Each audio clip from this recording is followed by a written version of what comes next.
औरत की कुर्बानी। अगले दिन भी मैनू फोन भी आया, मैसेज भी आए कि औरत की कुर्बानी के बारे एक मसला है कि क्या औरत कुर्बानी दे सकती है या नहीं दे सकती, और केड़ी औरत कुर्बानी दे सकती। ये मसला बड़ा जरूरी जे, अहम जे। अगों भी दसो, किसी का भला हो जाए, किसी का ज़हन साफ हो जाए। जिस औरत दे कोल, तवज्जो ना सुनियो, जिस बीबी दे कोल, जिस औरत दे कोल, जिस साड़ी माँ भैन दे कोल 1 तोला सोना है, किन्ना? 1 तोला। किन्ना? बोलो सारे, किन्ना? जिदे कोल 1 तोला सोना मौजूद है, उस औरत की कुर्बानी वाजिब है।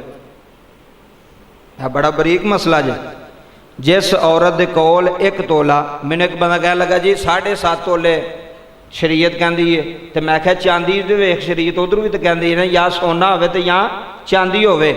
चांदी की मिकदार 52.5, तो 52.5 तो सोना लावो। हाँ, 1 तोला सोने की अज कितनी कीमत है? 3 लाख तो उत्ते ही होनी है। तो जिस औरत के कोल 1 तोला सोना मौजूद है, वो कुर्बानी दवे, ਉਹਦੇ ਤੇ वाजिब है। वो भावें सोना वेच के दवे, तो भावें कर्जा चुक के दवे।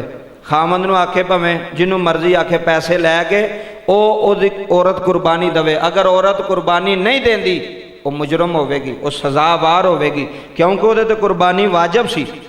1 तोला सोना जिहदे कोल मौजूद है, भावें औरत कोले तो भावें मर्द कोले, सुन लवो, भावें औरत कोले भावें मर्द कोले, जिस भी बंदे कोल या औरत कोल 1 तोला सोना पिया, ਉਹਦੇ ਤੇ कुर्बानी लगेगी, वो कुर्बानी देवेगी।